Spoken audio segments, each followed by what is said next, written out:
नमस्कार साथियों, Gunjan paramedical institute के ऑनलाइन प्लेटफॉर्म पर आप सभी का हार्दिक स्वागत, अभिनंदन। अपना टॉपिक चल रहा है सेल, और इस चैनल को ज्यादा से ज्यादा शेयर, सब्सक्राइब एवं लाइक कराइए। और आज की क्लास में पढ़ेंगे अपन साइटोप्लाज्म। सेल का तीसरी क्लास शुरू हो रही है, चौथी क्लास आपकी, और इस पे पढ़ रहे अपन आपकी साइटोप्लाज्म, या इसको बोलते हैं कोशिका द्रव्य। और कोशिका द्रव्य जो प्रोडक्ट होगा वो लसलसा चिपचिपा पदार्थ होगा। इसके अंदर पूरे cell, organ, mitochondria, Golgi coil, lysosome और ये सभी प्रोडक्ट इसमें रहेंगे। इस साइटोप्लाज्म के अंदर आपको स्ट्रक्चर में बताएंगे ये किस किस से पदार्थों से बना होता है, इसमें कितना कार्बनिक पदार्थ यानी ऑर्गेनिक सब्सटेंस और इनऑर्गेनिक सब्सटेंस पाए जाते हैं, और ये क्या सेल के अंदर फंक्शन होता है इसका। आज की क्लास में साइटोप्लाज्म देखिए। Cytoplasm is the field the all living cells, जितनी भी जीवित कोशिकाएं होती है उन सब के अंदर ये साइटोप्लाज्म पाया जाता है।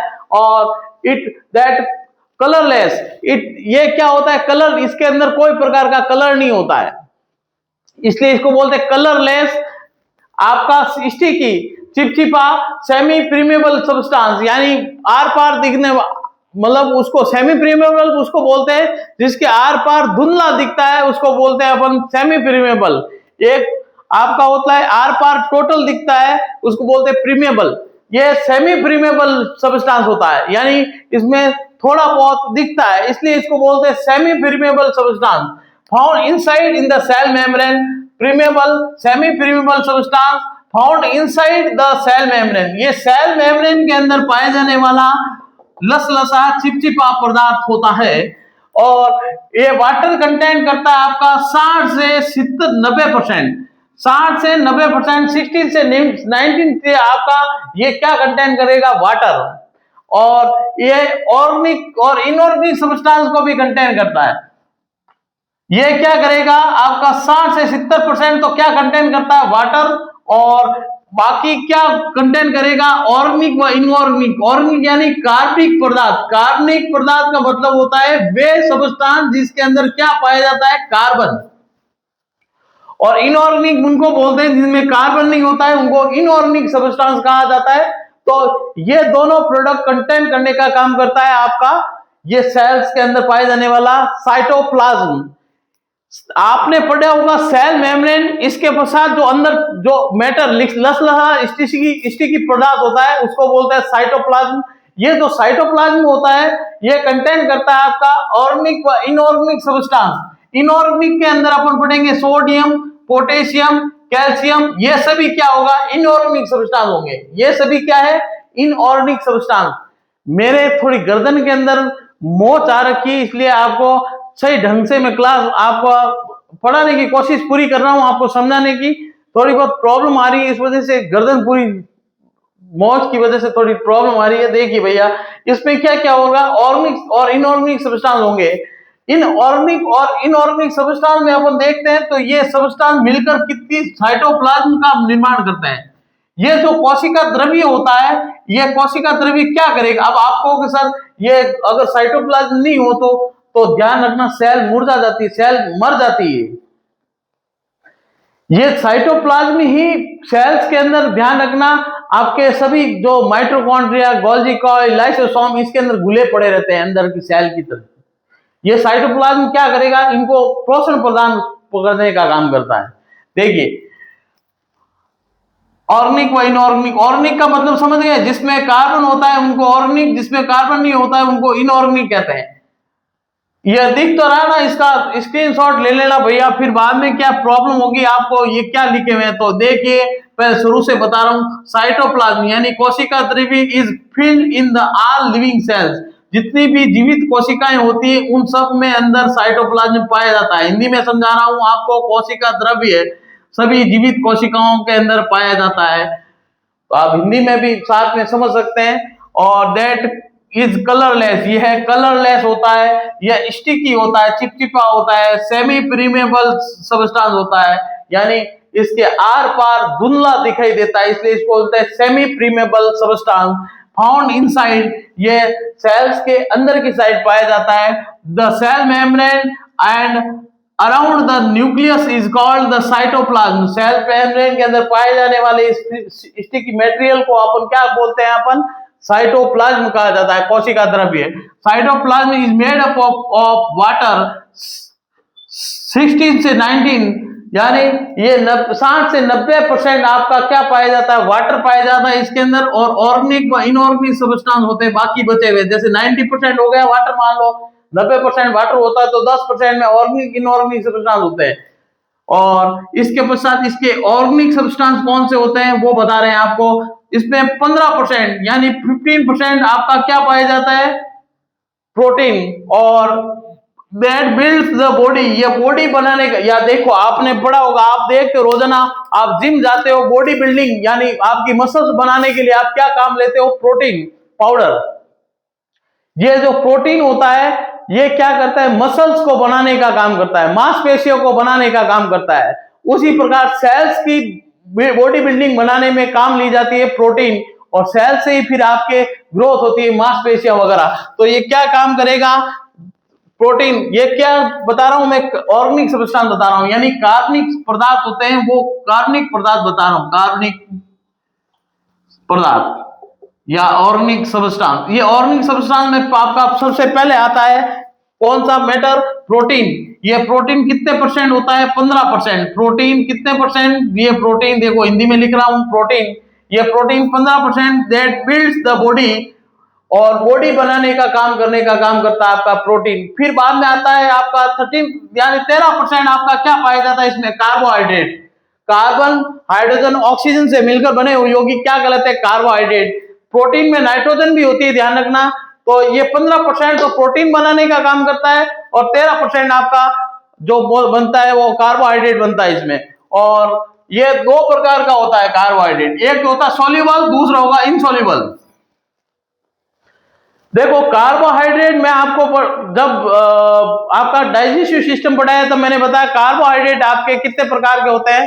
कार्बोहाइड्रेट आपके होते हैं 3 प्रकार के, मोनोसेक्राइड, डाइसेक्राइड और पॉलीसेक्राइड। देखो मोनोसेक्राइड में यानी एक कार्बन ग्लूकोज की यूनिट या आपके कार्बोहाइड्रेट की यूनिट होती है तो उसको मोनोसेक्राइड, 2 कार्बन की यूनिटें जुड़ी होती है तो उसको कहते हैं डाइसेक्राइड, और आपकी कार्बोहाइड्रेट बहुत सारे अणु जुड़े होते हैं उसको पॉलीसेक्राइड कहा जाता है। अब देखना जब 13% कार्बोहाइड्रेट, ये क्या होता है, सॉल्युबल इनसॉल्युबल दोनों प्रकार के होते हैं। Soluble carbohydrate include the various sugar. इसमें सॉल्युबल में क्या क्या आप ऐड करोगे, तो पहला आएगा ग्लूकोज। आप रोजाना पानी के अंदर डाल के पीते हो, कप पानी में डाला तो घुल जाता है तो उसको बोलते हैं सॉल्युबल कार्बोहाइड्रेट, ग्लूकोज। फिर बाद में आता है आपका माल्टोज।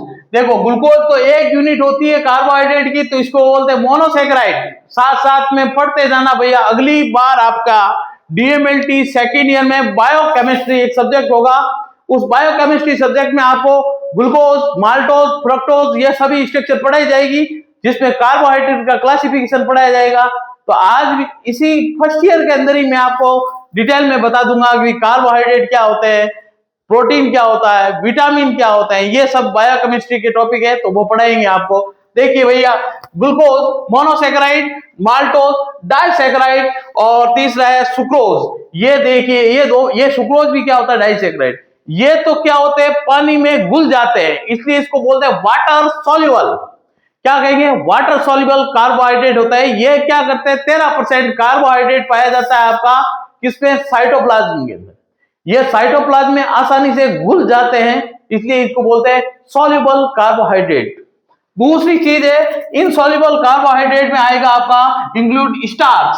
क्या आएगा, स्टार्च और ग्लाइकोजन, सेलुलोज। स्टार्च क्या है, पॉलीसेक्राइड। आलू है, आलू के अंदर आपका स्टार्च होता है, चावल है, चावल में स्टार्च होता है। ये आसानी से घुलते नहीं है, इसलिए इनको बोलते हैं इनसॉल्युबल कार्बोहाइड्रेट। ये किस में पाए जाते हैं, आपके साइटोप्लाज्म के अंदर। साइटोप्लाज्म में क्या है आपका, स्टार्च, ग्लाइकोजन। ग्लाइकोजन भी एक पॉलीसेक्राइड होता है, सेलुलोज भी पॉलीसेक्राइड होता है। ये सभी क्या है, इनसॉल्युबल होते हैं। ये मैं बता रहा हूं ऑर्गेनिक सब्सटेंस जो साइटोप्लाज्म में पाए जाते हैं। पहला तो क्या हुआ, प्रोटीन कितने परसेंट, 15%। फिर कार्बोहाइड्रेट 13%। अदर सब्सटेंस पूछे तब आपको बोल बताना विटामिन। विटामिन में A B C D, A B यानी ए, विटामिन ए जिसको बोलता है, आपका केमिकल नेम क्या है, इसका आपको पता होगा रेटिनॉल, जो आंखों की रोशनी को बढ़ाने में काम लेता है। विटामिन बी, इसमें बी कॉम्प्लेक्स में पूरे vitamin B1, B2, B3, B6, B9 ये सब आते हैं। B1 आपका नाम क्या होगा इसका, थायमिन, राइबोफ्लाविन, नियासिन, ये सभी क्या है, विटामिन बी कॉम्प्लेक्स के नाम है। फिर बाद में आता है विटामिन सी, जिसको बोलते हैं एस्कॉर्बिक एसिड। ये इसकी कमी से मसलों में खून आना शुरू हो जाता है, जिसको बोलते हैं पायरिया रोग होता है। विटामिन सी कि मसलों में सूजन आना, ब्लड आना, पस आना, ये विटामिन सी के कारण। फिर बाद में आता है विटामिन डी, जिसको बोलते हैं आपका कैल्सिफेरॉल। ये विटामिन डी, ये इससे आपके बोन को अंदर ध्यान रखना कि कमजोरी आ जाती है तो हड्डियां टूट जाती है, इसको बोलते हैं ऑस्टियोपोरोसिस, या आपका इसमें बच्चों के अंदर होता है ये रोग। ऑस्टियोपोरोसिस तो होता है बूढ़ों के अंदर, और इसके अंदर एक और रोग होता है जिसके अंदर विटामिन डी की कमी के कारण होता है, रिकेट्स रोग। तो भैया देखिए, ये सभी विटामिन आपके साइटोप्लाज्म के अंदर पाए जाएंगे। मैं क्या पढ़ा रहा हूं, साइटोप्लाज्म पढ़ा रहा हूं। सेल के अंदर पाए जाने वाले लिक्विड को साइटोप्लाज्म कहते हैं। इस साइटोप्लाज्म के अंदर मैं डिस्क्रिप्शन करके बता रहा हूं सब चीजें आपको। ये तो चीजें आपने पढ़ ली। इसके पश्चात ये किससे बना होता है, तो ये ऑर्गेनिक सब्सटेंस में क्या क्या पढ़ेंगे, कार्बोहाइड्रेट में, प्रोटीन और आपका विटामिन। विटामिन में A B C D. A B यानी ए विटामिन रेटिनॉल। फिर बाद में आएगा आपका बी कॉम्प्लेक्स में B1, B2, B3, B6, B9 और B12। साइनोकोबालामिन बोलते हैं विटामिन B12 को। इसकी कमी से एनीमिया रोग होता है। ये सब चीजें मैं आपको साथ में क्यों पढ़ा रहा हूं कि आपको ध्यान रहे कि अब मेरे पास कितना नॉलेज है कितना नहीं है, वो आपको इस क्लास के अंदर पता चल रहा है कि सर जो पढ़ा रहे हैं उसके साथ कितनी चीजें बता रहा हूं आपको।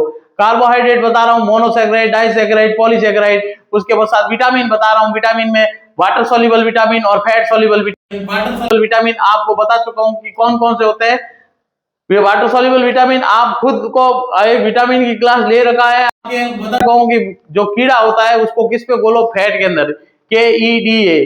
ये जो कीड़ा होता है इसको तो किस पे बोलते हैं, फैट के अंदर। वाटर सॉल्युबल विटामिन के अंदर बी कॉम्प्लेक्स और आपका सी विटामिन है, इसको आपका वाटर सॉल्युबल विटामिन कहते हैं। आपको बता चुका हूं, आप पीछे वाली क्लासें देखिए, उसमें पूरी टोटल क्लास अपलोड कर रखी है। और आज देखिए ये है आपके विटामिन। तो विटामिन में देखना ABCD, ये विटामिन है, ये आपके साइटोप्लाज्म में पाए जाते हैं। फिर बाद में इनऑर्गेनिक सब्सटेंस में अपन पढ़ते हैं। इनऑर्गेनिक सब्सटेंस में पढ़ेंगे अपन। इनऑर्गेनिक का मतलब होता है, आपने केमिस्ट्री की दो किताबें होती है आपकी, ऑर्गेनिक केमिस्ट्री और इनऑर्गेनिक केमिस्ट्री। ऑर्गेनिक केमिस्ट्री पढ़ते हो तब आपको उसमें एल्कोहल, फिनॉल, इथर ये सब पढ़ते हो, तो उसमें ऑर्गेनिक सब्सटेंस होते हैं यानी कार्बनिक यौगिक होते हैं।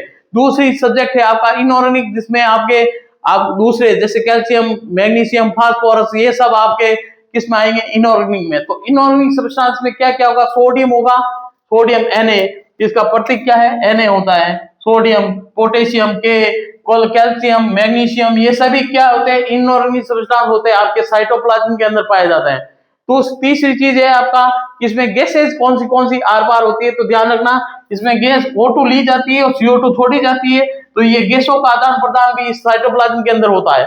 ये साइटोप्लाज्म अंदर भरा हुआ पदार्थ होता है, इस साइटोप्लाज्म के बारे में बता रहा हूं। फिर उसके पश्चात आता है आपका फंक्शन ऑफ प्रोटोप्लाज्म। इस प्रोटोप्लाज्म या साइटोप्लाज्म का फंक्शन क्या होता है, प्रोटोप्लाज्म भी कहते हैं इसको, साइटोप्लाज्म कहते हैं। तो ये प्रोटोप्लाज्म या साइटोप्लाज्म का फंक्शन होता है, all biological activity such as respiration, digestion और रिप्रोडक्शन, ये सब चीजें आपके इसका फंक्शन किसका होता है, प्रोटोप्लाज्म का। ग्रोथ करना, सेल्स ग्रोथ होगी तभी तो आपके बॉडी बिल्डिंग बनेगी, डाइजेशन होगा, ये सभी सेल्स के कारण होता है। अब मेरी बॉडी बनी हुई है या मेरा शरीर बना हुआ है, तो ये सब साइटोप्लाज्म के अंदर पाए जाने वाले प्रोडक्ट के अंदर बने हुए, उस वजह से बॉडी बनती है। तो ये देखिए, तो ये क्या करेगा, बायोलॉजिकल एक्टिविटी यानी जितनी भी जैविक क्रियाएं हैं। जैविक क्रियाएं क्या है, खाना खाया, पाचन हुआ, तो ये एक प्रकार की जैविक क्रिया है। डाइजेशन जिसको बोलते हैं, ये जैविक क्रिया। रिप्रोडक्शन, एक जनरेशन से दूसरी जनरेशन पैदा करना, ये भी आपकी एक जैविक क्रिया होती है। आप ये सोचोगे सर रिप्रोडक्शन क्यों जरूरी है, तो रिप्रोडक्शन एक बायोलॉजिकल एक्टिविटी है, जैविक क्रियाएं होती है जिसमें एक जीव दूसरे जीव को पैदा करने की कोशिश होती है, उसको बायोलॉजिकल एक्टिविटी कहते हैं। ये सब चीजें साइटोप्लाज्म की वजह से होता है। तो ये साइटोप्लाज्म होता है, उसके पश्चात आपका इसमें डाइजेशन होता है, रिप्रोडक्शन होता है, take place in the cytoplasm. Cytoplasm के अंदर आपका ये जितने भी ऑर्गन होंगे, आज की क्लास में अपन ने साइटोप्लाज्म पढ़ा है। इस साइटोप्लाज्म के अंदर जो ऑर्गन पाए जाएंगे, ऑर्गन कौन कौन से, जैसे माइटोकॉन्ड्रिया, गोल्गी कॉइल, लाइसोसोम, ये सब ऑर्गन पढ़ने पड़ेंगे अपन को।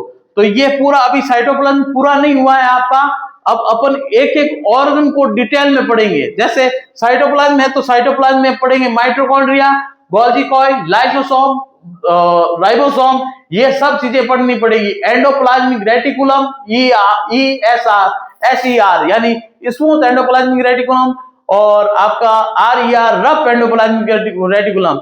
इसके डिस्कवर करने वाले साइंटिस्ट का नाम, इसके पश्चात इसका फंक्शन और इसकी स्ट्रक्चर, ये सब चीजें अपन ने साइटोप्लाज्म में पढ़नी पड़ेगी। तो अभी तक क्लास पूरी नहीं हुई है, देखना इसमें आपको क्या क्या पढ़ना पड़ेगा। तो देखिए, शुरू में सबसे पहले पढ़ेंगे अपन माइटोकॉन्ड्रिया। ये पढ़ा है माइटोकॉन्ड्रिया, जो कोशिका का शक्ति ग्रह कहलाता है, इसको पढ़ाया जाएगा। फिर आपको अंतःप्रद्रवी जालिका, जिसको एंडोप्लाज्मिक रेटिकुलम कहते हैं, वो पढ़ाई जाएगी। फिर उसके पश्चात आपका ये इसमें भी दो प्रकार की RER, SER, फिर उसके पश्चात गोल्गी बॉडी, उसके पश्चात लाइसोसोम, और उसके पश्चात आपका ये सेल के अंदर पाया जाता है सेंट्रोसोम। ये सब चीजें आपकी क्लास में पढ़ानी पड़ेगी। तो एक एक चीज को अपन कंप्लीट करते जा रहे हैं। आज पढ़ा है साइटोप्लाज्म, पूरा समझ में आ गया होगा आपको साइटोप्लाज्म। अगली क्लास में शुरू करते हैं सेल के अंदर पाए जाने वाले, साइटोप्लाज्म में पाए जाने वाले सेल ऑर्गन। और सेल ऑर्गन में सबसे पहले लेंगे अपन माइटोकॉन्ड्रिया। और अगली क्लास में लिए तैयार रहना भैया। इस चैनल को ज्यादा से ज्यादा शेयर, सब्सक्राइब, लाइक कराएं। धन्यवाद। बने रहे गुंजन पैरामेडिकल इंस्टीट्यूट के ऑनलाइन।